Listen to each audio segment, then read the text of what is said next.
अगर आप एस्टेट का एग्जामिनेशन देने वाले हो 2026 में, वेट कर रहे हो क्या पढ़ें, कैसे पढ़ें, क्या सिलेबस क्या नहीं, पूरी बात करेंगे डिटेल में। उसी के साथ साथ आपको एक स्मार्ट हैक बताएंगे जिसके अकॉर्डिंग आप जो है इस एग्ज़ाम को फटाफट से क्लियर कर सकते हो, पास कर सकते हो और इस एग्ज़ाम में क्वालिफाई कर सकते हो।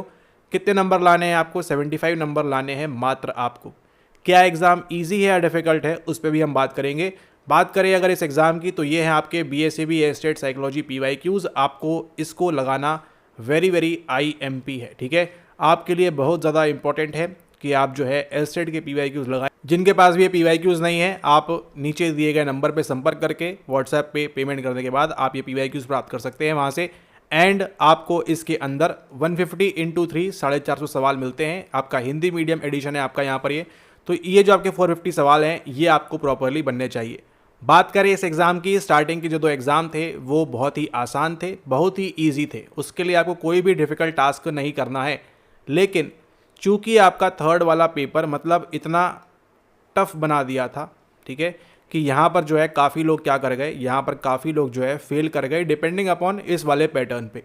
और बिल्कुल सही भी है। यहाँ पर अगर आप इस बात करो, आपने 2 बार इतना आसान पूछा, मनोविज्ञान की पहली लैब कब खुल रही है 1879 में, और उसके बाद आप जो है थर्ड वाले में आकर पूछोगे यहाँ पर हाइडलबर्ग या हाइजनबर्ग, तो वहाँ पर बच्चा नहीं बता पाएगा, बिल्कुल लाजमी बात है यहाँ पर। लेकिन अभी क्या करना है आपने ईजी भी प्रिपेयर करना है और टफ भी प्रिपेयर करना है। वो कैसे करना है उसके बारे में बात करते हैं। एंड आपके लिए जो 2 महत्वपूर्ण किताबें रहेंगी वो कौन सी है? वो है आपकी NCERT 11th एंड 12th की। ये आपको प्रॉपरली पढ़नी है, इसके बेस पर ही आपका जो है यहाँ पर पेपर बनेगा एस्टेट 2026 का, ठीक है। तो एक बार यहाँ पर सिलेबस देख लेते हैं। सिलेबस से इनको कोई मतलब नहीं है, इनकी जो मर्जी है वो आपको देंगे और एग्जाम के अंदर आपको 75 नंबर लाने होंगे। इस चीज़ को आप यहाँ पर ध्यान रखें, क्योंकि हुआ क्या था लास्ट टाइम, जब आप आएंगे इस PYQ किताब के अंदर, ये आपका हिंदी मीडियम है, यहाँ पर आएंगे आप नीचे, आप देखिए जब ये सेकेंड वाला है, यहाँ पर जब आप आएंगे इन सवालों का जवाब देखेंगे तो ये सवाल आपके ना तो सिलेबस के अकॉर्डिंग है और ना ही आपके जो है, बस इन्होंने जो है यहाँ पर क्या कर लिया है, इन्होंने आपसे पूछ लिया है, तो पूछना था तो पूछ लिया है, ठीक है। ये है यहाँ पर निम्नलिखित में से अनोवा में त्रुटि घटक किसको माना जाता है, ठीक है। ये स्तर का सवाल, ये लेवल का सवाल आपसे पूछा गया है यहाँ पर माध्य वर्ग के बीच। ये एस्टेट का बच्चा नहीं मार्क कर पाएगा, ठीक है। सवाल कहाँ से उठाए हैं आपको जानकारी मालूम होगी। 75 प्लस सवाल उठाए थे कहाँ से? आपके 75 प्लस सवाल उठाए थे आपके UGC नेट के प्रीवियस ईयर क्वेश्चन से। इसका मतलब आपको आने वाले एग्जाम के लिए UGC नेट के PYQ भी आपको याद करके बैठना है, रट के बैठना है, समझ के बैठना है। जैसी भी आपकी डिमांड हो, जितना एफिशिएंटली आप जो है इस एग्ज़ाम को क्रैक करना चाहते हो उसके अकॉर्डिंग। हो सकता है 75 में से 7 सवाल भी ना आए, 5 सवाल भी ना आए और एक भी सवाल ना आए इस बार UGC नेट PYQ का। अब वो कम्प्लीटली आपके ऊपर डिपेंड करता है कि आप कितनी रिस्क लेना चाहते हो। क्या आप UGC नेट के PYQ याद करके बैठोगे, रट के बैठोगे या नहीं? तो कुछ लोग जो थे लकी रह गए वहाँ पर, उन्होंने प्रैक्टिस किया हुआ था। ये जो सारा पेपर था आपका दिसंबर 23 का पूरा छाप दिया उन्होंने, यानी कि 100 में से 75 सवाल आप सोचो कहीं से ऑलरेडी कॉपी पेस्ट हो रखा था सवाल, वहाँ से उठाकर डाल दिया। तो बनी बात है जिसने पढ़ा था उसके लिए आसान है और जिसने नहीं पढ़ा था उसके लिए यहाँ पर जो है ये डिफ़िकल्ट हो जाता है, ठीक है। तो आप क्या करेंगे यहाँ पर? आप करेंगे एस्टेट के PYQs, ये करना है आपने, ठीक है। एंड उसके बाद क्या करना है आपने? UGC नेट के प्रीवियस ईयर क्वेश्चंस करना है। अब टोटली डिपेंड करता है आपकी किस्मत के ऊपर, यहाँ से रिपीट होगा या यहाँ से रिपीट होगा। ये अब आपको देखना है कि आप अपनी प्रिपरेशन को कितना अच्छे से करना चाहते हो, ठीक है। बात करें दोनों ई बुक की, आपको ये भी मिल जाएगी, ये भी मिल जाएगी। व्हाट्सएप पर संपर्क करके आप जो है दोनों ई बुक यहाँ पर ऑर्डर कर सकते हैं, डिपेंडिंग अपॉन अगेन आप किस प्रकार से अपनी तैयारी करना चाहते हो। अगर आप इसके सवाल लगाओगे, संभावना है कि एक भी सवाल ना आए, संभावना है कि फिर से इस प्रकार से रिपीट तो नहीं होगा, लेकिन 40-50 सवाल आपके आ जाए यहाँ से भी। क्योंकि अगर हम बात करें आपके इस सिलेबस के अकॉर्डिंग, ठीक है, ये आपका सिलेबस 24 का है, 26 में भी ऑलमोस्ट यही काम करेगा और इसके अंदर कुछ ऐसे मेजर चेंजेस हैं नहीं, ठीक है। नेचर, स्कोप, सब फील्ड ऑफ साइकोलॉजी, ये भी आपके नेट के PYQ से ही आता है। पर्सपेक्टिव अगेन वही, ह्यूमनिज्म, सब चीज़ें आ जाएंगी। इंट्रोस्पेक्शन, ऑब्जर्वेशन, केस स्टडी, सर्वे, एक्सपेरिमेंटल मेथड, सब चीज़ें आपकी जो है नेट के सिलेबस के अकॉर्डिंग ही यहाँ पर बनाई गई है। तो ये डिपेंड करता है आपको कि आप अगले 1 महीने में क्या चीज़ें पढ़ना चाहते हो और क्या चीज़ें आप नहीं पढ़ना चाहते हो, ठीक है। ये है आपका यहाँ पर लर्निंग वगैरह, सेम आपकी यूनिट नंबर 5 चल रही है। अच्छा, एक और चीज़ देख लें यहाँ पर, यूनिट नंबर 3 में देखो यहाँ पर थ्योरीज ऑफ मोटिवेशन दी हुई है, मैस्लो वगैरह दिया हुआ है। यूनिट नंबर 4 में चीज़ें दी हुई हैं, ठीक है। सिंपल सा आपका ये एलिजिबिलिटी टेस्ट है, ठीक है। गैडहोबिया, जो अपनी मर्जी है वो दे रहे हैं यहाँ पर। ओसीडी, स्किज़ोफ्रेनिया दिया हुआ है, ठीक है। ये सब चीज़ें आप देखो, ये जो है मेंटल डिसऑर्डर, हाइपोकॉन्ड्रियासिस, कन्वर्जन, अगर हम बात करें इन सब के बारे में, ठीक है, इन सब के बारे में बताएं आपको यहाँ पर। तो जो आपकी सभी यूनिट है कितनी है आपकी यहाँ पर, यूनिट नंबर 1 से 10 नहीं 11 भी है। लो, फटीग, मोनोटनी ये आ चुकी है, 12 में आपको ये भी आ चुका है, 13 में आपको एजुकेशनल साइकोलॉजी, 14 में आपको रिसर्च मेथड सब दे दिया है, ठीक है, ये आपको दे दिया है सब। और ये आपका टीचिंग और आर्ट और ये सब जो करना है आपने, ये यहाँ पर आपको दिया हुआ है, ठीक है। हम बात कर रहे हैं केवल साइकोलॉजी की यहाँ पर। तो इसको पढ़ने के लिए ये टॉपिक्स करने के लिए आपको क्या करने होंगे, यूजीसी नेट के PYQ लगाने होंगे, और कोई ऑप्शन ही नहीं है आपके सामने, ठीक है। आप चाहो तो मार्केट से कोई भी 200, 300, 400 रुपये की किताब मिल जाएगी आपको, वो भी आप लगा सकते हो। हमारी वाली लोगे आपको तो इंग्लिश हिंदी में आपको ई-बुक मिलेगी, अपडेटेड वर्जन, यानी कि जून 2019 से लेकर जून 2026 तक जो अभी रिसेंट एग्ज़ाम हुआ है वहाँ तक की जल्दी फटाफट अपडेट हो गई है। तो आप चाहो तो इसको भी आप यहाँ पर ले सकते हो, परचेज कर सकते हो इस वाली ई-बुक को, ठीक है। लेकिन word of question again, once again, कि ज़रूरी नहीं है कि लास्ट टाइम जो PYQ आया था वो सेम टू सेम वैसे ही आएगा इस वाले यूजीसी नेट PYQ से 19 से लेकर 26 तक। आप इस किताब से करो, किसी अन्य किताब से करो, डजेंट मैटर, PYQ छप कर same to same copy paste आएगा, कोई नहीं जानता। उनकी मर्जी है, डाल देंगे। हो सकता है लास्ट टाइम 75 थे, इस बार 80 कर दें, या हो सकता है उसमें से एक भी ना आए, 0 के 0 हो सकता है, ठीक है। तो ये कंप्लीटली डिपेंड करता है कि आप किस प्रकार से प्रिपेयर करना चाहते हो सकता है उन्होंने जो पहला स्टेट, दूसरा स्टेट पूछा था, उसके आधार पर आपको सवाल पूछे, तो ये कंप्लीटली आपका ओन का सब्जेक्टिव परसेप्शन हो जाता है यहाँ पर। लेकिन अगर हम आपकी जगह होते तो क्या करते, हम आपकी जगह अगर होते तो चुपचाप बैठ के क्या करते हैं यहाँ पर, सबसे पहले हमने क्या करना है, एस्टेट का PYQ करना है, ठीक है, एस्टेट PYQ करना है, एंड देन उसके बाद क्या करना है, वो आपका यूजीसी नेट का PYQ करना है, ठीक है। कोई चारा नहीं है, 2019 से 26 तक याद करके बैठते, रट्टा मार के बैठते, ठीक है, समझ के बैठते, जिन सवालों के अंदर समझ की आवश्यकता है उनको समझते, जहाँ पर नहीं है उनको नहीं समझते, याद करके कि अगर इसमें से कुछ आता है तो मैं तो पास कर जाऊँगा, कर जाऊँगी। इस प्रकार से आपने भी प्रिपेयर करना है एग्ज़ाम के लिए, इस चीज़ को आप ध्यान रखें, ठीक है। अभी आपके ऊपर टोटली है, हो सकता है कंप्लीटली स्किप कर दो आप, कोई फ़र्क नहीं पड़ेगा, हो सकता है आपको पुराने वाले स्टेट से ही सारे सवाल आ जाए, ये भी बिल्कुल पॉसिबिलिटी है। पॉसिबिलिटी क्या है, सिलेबस दिया हुआ है तो हो सकता है आपको नेट का ही PYQ फिर से लगाएंगे। तो आपको जो है आइडियली अगर आप सीरियस कैंडिडेट हो 4.0 के लिए तो आपको दोनों प्रिपेयर करना है, इसका PYQ भी लगा के बैठना है, इसको भी लगा के बैठना है। 1 महीना मुश्किल से समय मिला है, इसके बाद आगे 5.0 में मौका कब मिलेगा, फिर से फेल ना हो जाओ, ये भी आपको ध्यान रखना है, ठीक है। हो सकता है कई लोग जो हैं पहले फेल हो गए थे, इस बार फेल ना हो, तो ये सब चीज़ें ध्यान में रखते हुए आपको इस प्रकार से प्रिपेयर करना है एंड इस प्रकार से प्रैक्टिस करना है आप, ठीक है। अगर आप चाहो तो इस प्रकार से आपको मिलती है यहाँ पर यूनिट वाइज सवाल, ठीक है, आपके ईयर वाइज है, जो भी करना है आपने कर सकते हो। लेकिन अगर आप चाहते हो यूनिट वाइज सवाल लगाना, हर यूनिट से, यूनिट नंबर 1 से लेकर 10 तक अगर आप कवर करते हो तो ऑलमोस्ट आपका जो एस्टेट का सिलेबस है बहुत ही बेकार सा, वो भी आपका बड़े आराम से कवर हो जाता है, क्योंकि एस्टेट जो है नेट के ऊपर के लेवल के ऊपर कभी नहीं जा पाएगा और कभी पूछेगा भी नहीं, ठीक है। तभी तो देखिए लास्ट टाइम आपको जो है 75% सवाल आपके कहाँ से आए थे, ओनली एंड ओनली इसी किताब से अंदर से आए थे, ठीक है। तो जून 19 से लेकर 26 तक के आपको सभी सवाल मिलते हैं। ऑर्डर करने के लिए यहाँ पर आप जो है व्हाट्सएप पे डिटेल्स लेके पेमेंट करके आप वहाँ पर कर सकते हैं। इसके अंदर क्या मिलती है आपको, ऑफिशियल की के साथ में जो सवाल आया है ये अवेलेबल है आपका इंग्लिश मीडियम, हिंदी मीडियम दोनों में। तो आपको जैसे जैसे सवाल लगाने हैं, जो प्रिपेयर करना है, सारा का सारा आपको मिल जाएगा इसके अंदर। एंड आप जो देखेंगे सवाल कहाँ से लिए जाते हैं पिछले एग्जाम के अंदर, तो आपको जो सवाल इसी किताब से लिए जाते हैं, इसी PYQ बुक से आपको मैक्सिमम सवाल बने थे जो आपका लास्ट एस्टेट हुआ था उसके अंदर। दिखाते हैं अभी सवाल, ध्यान दीजिएगा यहाँ पर। अरेंज टू अष्टांग योग, ध्यान, आसन, समाधि, प्राणायाम, ये सब बात हो रही है यहाँ पर। एंड अभी आपको समझना है यहाँ पर एक और चीज़ के बारे में, वो क्या है, वो है यहाँ पर माहौल।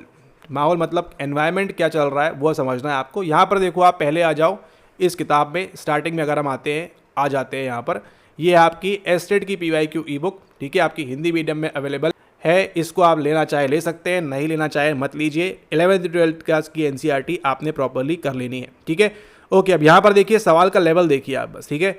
और इतनी कोई डिफिकल्ट हिंदी यहाँ पूछी भी नहीं है इन्होंने यहाँ पर, ठीक है, कि आपको जो है दिक्कत आए। अब देखिए, मनोविज्ञान खालिस्तान के अनुभव और व्यवहार का अध्ययन करने वाला विज्ञान है। ये जो सवाल का स्टैंडर्ड देखो आप, ठीक है, ये आप ध्यान दीजिए। आपका हो सकता है अंग्रेजी माध्यम हो सकता है आपका हिंदी मीडियम हो, डिपेंड करता है उस बात पे कि आपकी समझ किस प्रकार से है। एंड अब देखिए क्या बोल रहे हैं यहाँ पर, मानव जाति, जीव, प्लांट और पशु, प्लांट कहाँ डाल दिया, अंग्रेजी का शब्द। तो इनकी जो मर्जी है वो डालेंगे, आपको 75 नंबर लाने हैं, ये आपका फोकस होना चाहिए, कैसे भी आए आपके, ठीक है। मार पीट के कैसे भी नंबर आए आपके आने चाहिए, इसको आप ध्यान रखें। लेवल देखिए, मनोविज्ञान में किस परिप्रेक्ष्य को तीसरी शक्ति के रूप में जाना जाता है, आपको यहाँ पूछा हुआ है। मानवतावाद आंसर है। लेवल देखिए एनसीईआरटी से उठाया गया है, ठीक है, एनसीईआरटी से इसको लिया गया है। उसके बाद देखिए मन के अंदर झांकना, ये सब सवाल है, ठीक है। अनुबंधन के प्रयोगों में कितने तरह के कार्यक्रमों का अध्ययन किया गया है, जाकर पढ़ोगे एनसीईआरटी लर्निंग चैप्टर, वहाँ मिल जाएगा 4 प्रकार के, फॉरवर्ड, बैकवर्ड, साइमल्टेनियस, वो सब चीज़ें यहाँ पर आती है, ठीक है।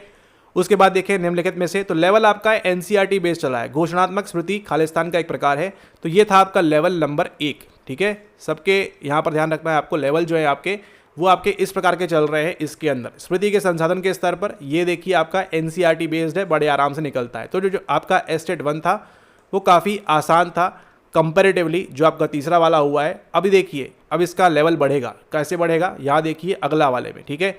अगले वाले में देखिए यहाँ पर सवाल जो आपका पूछा गया है वो क्या है, वो आपसे पूछ रहे हैं निम्नलिखित में से कौन अर्जित अभिप्रेरक नहीं है, need for achievement, not an acquired motive. थोड़ा सा लेवल यहाँ पर उठाया गया है, ठीक है। टेम्परेचर रेगुलेशन समझ में आ जाएगा आपको बड़े आराम से, कि हाइपोथेलेमस का काम है, मोटिव वोटिव की यहाँ पर क्या बात हो रही है, आपका जो है यहाँ पर बायोलॉजिकल तरीके से काम करता है, तो ये रहेगा आपका आंसर, ठीक है। उसके बाद देखिए बिहेवियर इज पुश्ड, थोड़ा सा यहाँ पर क्या किया है, ट्रेंड को चेंज किया है, significant contribution in achievement motive, ये सब चीज़ें यहाँ पर चेंज हो रही है। तो आपको ये सवाल भी लगाने हैं, इन सवालों पे भी आपको जो है ध्यान देना है, ठीक है। अब यहाँ पर देखिए वोर्फ हाइपोथेसिस आंसर है इसका, ये सवाल, which of the following hypothesis states that language determines thinking, level बढ़ चुका है स्टेट का। सेकेंड में वोर्फ शपीरो, आप स्टार्टिंग जहाँ से आपको इंडेक्स दिया होता है एनसीईआरटी में, एक्नॉलेजमेंट होता है, वहाँ से लेके एंड में जहाँ पर आपका छपा होता है और कुछ चीज़ें, वहाँ तक आप पूरा छान मारोगे 11th एंड 12th क्लास की एनसीईआरटी, तो भी you will never find out, आपको कभी नहीं मिलेगी। क्यों? क्योंकि ये फर्स्ट टाइम पूछा गया है, ठीक है। और जब इन्होंने यहाँ पर वुर्फ शपीरो हाइपोथेसिस पूछ लिया है, ठीक है, स्कैग्स रॉबिन्सन फेशियल फीडबैक, ये आपका एनसीईआरटी लिंक है, इसका कोई मतलब नहीं है, ये रहेगा आपका आंसर यहाँ पर। तो आपको यहाँ पर और डिफिकल्ट बनाया गया है इस सवाल को, और ऐसे करते करते जब वो आए थे आगे, तो आपको यहाँ पर एनसीईआरटी कम मिलना स्टार्ट होगी। फिर भी काफ़ी सवाल थे, ऐसा नहीं था कि नहीं थे। एस्टेट 2 भी आपके लिए बहुत आसान था, लेकिन जैसे ही आप आते हो यहाँ पर इस वाले के अंदर, और यहाँ पर जो है पूरा गेम आपका चेंज हो जाएगा। अब देखो brainstorming in Gerard Egan's management approach to helping, अब यहाँ पर आपके इसका कोई मतलब नहीं है, ठीक है, इसका आपके एनसीईआरटी से कोई मतलब नहीं है दूर दूर तक। एनसीईआरटी अगले 2-3 जन्म के अंदर भी ये सिलेबस के अंदर नहीं डाल पाएगी, बच्चों को नहीं पढ़ाएगी, ठीक है। लेकिन आपको कहाँ दिया हुआ है, आपको एस्टेट के अंदर दिया हुआ है। तो ये बात क्या प्रूव करती है कि आपको नेट का पीवाईक्यू तो बच्चा यहाँ पर आपको लगा कर बैठना होगा, ये आपने करना होगा। इस चीज़ को आप ध्यान रखें, आप हंस के करो, रो के करो, किस्मत के भरोसे करो, कैसे भी करो आप यहाँ पर, लेकिन आपको करना होगा। ये सारे सवाल आपके लिए इंपॉर्टेंट हो जाते हैं। अब देखो वास्तविक रूप से द्विभाजी एवं सतत चर के बीच सहसंबंध की गणना के लिए हम क्या प्रयोग करते हैं, पॉइंट बाय सीरियल आर। अब इसको समझने के लिए आपको ये 3-4 चीज़ें समझनी होंगी, उस पर डिपेंड करता है कि आपके पास टाइम कितना है। लेकिन अगर आप एस्टेट 2026 के अंदर दे रहे हो तो ये 2 किताबें आपके पास ज़रूरी है, एस्टेट पीवाईक्यू का और आपके पास यूजीसी नेट पीवाईक्यू का। हमारा वाला चाहते हो वो ले सकते हो, और कुछ चाहते हो आप वो ले सकते हो, लेकिन ये लगाना आपके लिए आवश्यक है। 75+ सवाल आपके जो आए थे वो कहाँ से आए थे, आपके नेट के पीवाईक्यू से उठाए गए थे, इस बार नहीं उठाएंगे। लेकिन अब देखो यहाँ पर बच्चे ने पहली बार देखा होगा जिनका नेट से कोई मतलब नहीं है, एनवीवो, लिसरल, एमओस, एसपीएसएस। अब आपकी गलती नहीं है यहाँ पर, जो बीएसईबी ने किया था लास्ट टाइम उनकी गलती है सरासर आपकी। ये बच्चा नेट का सवाल है, आपको नेट के बच्चे भी इसको गलत करते हैं एग्जाम के अंदर, तो आपने गलत किया, कोई नई बात नहीं है। लेकिन आपके लिए क्या है, 32,000 रुपये की पहली सैलरी आपकी वेट कर रही है, आपको 75 नंबर यहाँ पर लाने हैं। अब वो आप कैसे लाओ, याद करके रट के कैसे भी आपको लाना है। आपका पहला टारगेट क्या है कि आपको 75 नंबर लाना है इसके अंदर, ठीक है। इस चीज़ को आप ध्यान रखो और इस प्रकार से आप जो है प्रिपेयर करें आपके आने वाले एस्टेट के एग्ज़ाम के लिए, ठीक है। क्योंकि यहाँ पर उन्होंने बता दिया है कि उनकी मर्जी है, हो सकता है आपका 25 का सवाल डाल दे। कहाँ से पढ़ोगे आप, हमारी वाली पीवाईक्यू ई बुक ले लो आप यूजीसी नेट की, वहाँ से भी लगा सकते हो। अन्य कोई आपको लेना है मार्केट से 200-300-400 रुपये की, वो भी आपको मिल जाएगी, वहाँ से भी आप इसको लगा सकते हो, कोई इसमें बुराई नहीं है। लेकिन आपको लगाने हैं नेट के सवाल कहाँ से कहाँ तक के, 2019 उनका कब क्या मूड में आ जाए, 2019 से लेके 2026 तक आपको लगा कर बैठना है। अगर आ गया तो, अब ये आएगा या नहीं आएगा कोई नहीं जानता है, ठीक है। लेकिन लास्ट टाइम चूंकि ये कड़वा अनुभव रह चुका है, तो अगर आपको लगाना है, ठीक है, तो आपको 19 से 26 तक आपको लगाकर ही बैठना है। इसमें आप कोई भी कोताही नहीं बरतेंगे, इसके अंदर आप कोई भी नेग्लिजेंस नहीं करेंगे, ये आपको याद होने चाहिए। ठीक है, हंटिंगटन में क्या होता है, अटाक्सिया में क्या होता है, अल्जाइमर में क्या होता है, ये सब पूरा पूछा हुआ है, वो भी बनना चाहिए क्योंकि 75 लाने हैं आपको। और अगर आपने ये सवाल प्रिपेयर कर लिया आपने प्रॉपर्ली, बीपीएससी आपके लिए एकदम बहुत ही आसान एग्जाम हो जाएगी। ठीक है, तो आपने क्या करना है, नेट के स्टैंडर्ड का अगर आपने पढ़ लिया, नेट के लेवल का आपने पढ़ लिया, तो आपके लिए काफ़ी चीज़ें आसान हो जाएगी। इवन आप नेट का एग्ज़ाम भी क्लियर कर लोगे, ये भी आपको ध्यान रखना है। लेकिन पेपर कहीं भी मुड़ सकता है, आप खड़े हो यहाँ पर इस वक्त, हो सकता है बहुत ईजी हो जाए, हो सकता है बहुत आपका लास्ट टाइम जैसा टफ हो जाए, हो सकता है आपका मॉडरेट हो जाए यहाँ पर। ठीक है, तो ये क्या करना है आपको, इसलिए आपने प्रिपेयर करके बैठना है अच्छे से। ठीक है, और ये जो आपके सवाल दिख रहे हैं, अष्टांग योग, अरेंज, ध्यान, जो आपका दिसंबर 2023 का सेशन हुआ था, वहीं से आपके सारे सवाल लिए गए थे पुराने वाले आपके इस वाले एस्टेट के अंदर। ठीक है, ये जो आपका एस्टेट का पेपर हुआ है, यहाँ पर आपके यही सारे सवाल लिए गए हैं आपके। अब देखो, बेंडर गेस्टाल्ट प्रयोग, ये नेट के बच्चों से उस सेशन के अंदर नहीं बना, लेकिन यहाँ पर क्यों बन गया, क्योंकि क्या हुआ है, आपको 2-3 साल पुराना सवाल पूछा गया है, तो आपके लिए ईजी है उसको आंसर करना। ठीक है, जब आपके सामने फ्रेश क्वेश्चन आएगा तो आपसे नहीं बनेगा, लेकिन पुराना देखा हुआ आपकी कंडीशनिंग हो चुकी है, तो आप जो है इन सवालों को अगर बार बार लगाओगे और अगर वो सवाल आता है तो आपके लिए एग्जाम में कंपैरेटिवली आसान हो जाता है सवाल को आंसर करना। ठीक है, तो इस चीज़ को आप ध्यान रखें। आसान क्यों था, क्योंकि बच्चों ने 2 साल पुराने सवाल प्रॉपरली लगाए हुए थे। और अब ये देखो, सब कुछ चीज़ें जो है आपके आउट ऑफ सिलेबस भी पूछी गई है यहाँ पर। ठीक है, अब यहाँ पर देखिए क्या दिया रहा है, यहाँ पर ये देखिए संवैधानिक का यहाँ आशय किससे है, ये सिलेबस में नहीं है, आपके एस्टेट के सिलेबस की बात करें, लेकिन फोकस क्या है आपका, फोकस होना चाहिए आपका कि आपको जो है क्या लाने हैं, आपको अपने 75 नंबर लाने हैं। इस चीज़ को आप यहाँ पर ध्यान रखो। अब उसके लिए आपको कुछ भी करना पड़े, एड़ी चोटी का आपको जोर लगाना पड़े, 75 नंबर आपके आने चाहिए इस बीएसईबी एस्टेट साइकोलॉजी एग्जाम 2026 के अंदर। ठीक है, तो इस प्रकार से आपको प्रिपेयर करना है, इस चीज़ को आप ध्यान रखें। ये रहेगा आपका सिलेबस, इसके अकॉर्डिंग आप चाहें प्रिपेयर करिए। लेकिन अगर आप पीवाईक्यू लगाओगे सारे के सारे 19 से 26 तक के, ऑलरेडी आपका सब कवर हो जाएगा। पढ़ना चाहते हो, थ्योरी करो, मास्टर्स वगैरह किताबें आप खोल सकते हो अपनी, काई स्क्वायर, ये सब क्या होता है, एनपीसी वगैरह।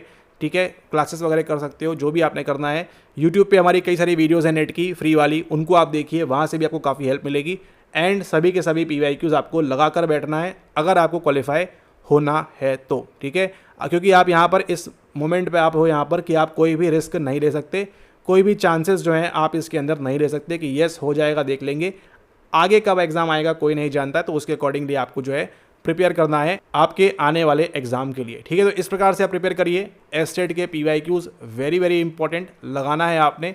नेट की अगर आप लगा सको, वही बताया ना, अगर आसान आ गया तो आप बोलोगे यहाँ पर कि ज़रूरत नहीं थी नेट के लगाने की, लेकिन अगर टफ आ गया फिर से रिपीट हो गए, तो आपको उसके लिए भी एडवर्स से एडवर्स कंडीशन के लिए आपको प्रिपेयर रहना है। लेकिन नेट के ऊपर का स्टैंडर्ड एस्टेट नहीं जा पाएगा कि नेट के ऊपर की चीज़ें पूछ ले, नहीं होगा, ऐसा पॉसिबल नहीं है। तो जितना आपको प्रीवियस ईयर क्वेश्चन लगाते बनता है, चाहे एस्टेट हो, चाहे नेट हो, चाहे बीपीएससी हो, जितना आपको प्रीवियस ईयर क्वेश्चन लगाते बनता है उसको ही लगाना है। अलग से नए नए मॉक टेस्ट पागलों की तरह आपने नहीं लगाना है। ठीक है, इवन आपकी जो यहाँ पर एनसीईआरटी है उसको भी आप प्रॉपर्ली पढ़ना है, वहाँ से भी सवाल बनेंगे, लेकिन आपके पास होने लायक सवाल आपको एनसीईआरटी भी कराएगा। इस चीज़ को भी आपने ध्यान रखना है। और 75 नंबर लाने हैं आपको, इस चीज़ को ध्यान रखें। 50% आपको स्कोर करना होगा, तभी आगे जाकर आप जो है 4.0 के लिए एलिजिबल हो पाएंगे। ठीक है, ओके, इसी के साथ वीडियो को समाप्त करते हैं। मुलाकात होगी आपसे अगले वीडियो में, तब तक के लिए धन्यवाद। ठीक है, इस चीज़ को आप ध्यान रखें। And previous year questions very very important है। आप आगे वाले वीडियोस बताएंगे कौन सी प्लेलिस्ट आपने देखनी है, वहाँ पे यूजीसी नेट के पीवाईक्यूज़ कई डिटेल में सॉल्व किए हैं, मतलब जो नेट के बच्चों को तैयारी कराते हैं उस स्टैंडर्ड का सॉल्व किया हुआ है वहाँ पर, तो वहाँ से भी आप देख के और बेनिफिट उठा सकते हैं। लेकिन आपके पास पीवाईक्यूज़ होंगे तब आप लगाओगे, इस चीज़ को आपने ध्यान रखना है। ठीक है, ओके, तो 2 किताबें ज़रूरी हैं, एक आपकी एस्टेट पीवाईक्यू ई बुक, आपका हिंदी मीडियम एडिशन, एंड उसी के साथ साथ आपके यूजीसी नेट की पीवाईक्यू ई बुक अगर आप लेना चाहो तो नीचे दिए गए नंबर पर संपर्क करके व्हाट्सएप पे आप ये दोनों ले लेना और प्रैक्टिस करना अच्छे से। ठीक है, अगर आप सस्ती चीज़ों की तरफ जाना चाहते हो तो ऑनलाइन आप कुछ भी ऑर्डर कर लो, डजेंट मैटर। पॉइंट यहाँ पर यह है कि आपको पीवाईक्यू लगाना है, और यहाँ पर जो होता है आपके लिए बहुत ही स्टैंडर्डाइज तरीके से हर यूनिट का अलग अलग सेग्रीगेशन, नेट की हम बात कर रहे हैं खास तौर पे, हर यूनिट का अलग अलग तरीके से सेग्रीगेशन उनकी ऑफिशियल आंसर की के साथ आपको मिलता है। तो यहाँ पर जो आंसर की दी है एस्टेट भी उसी को आंसर मान्य करेगा, उसके अलावा और कुछ नहीं करेगा। ठीक है, इवन आंसर की के अंदर जो चीज़ें होती है एस्टेट ने वही चीज़ दोहराई थी पिछले वाले सेशन में। तो डिपेंडिंग अपॉन आप किस प्रकार से प्रिपेयर करते हो ये आपने ध्यान रखना है। तो ऑल द बेस्ट, मुलाकात होगी अगले वीडियो में। Thank you.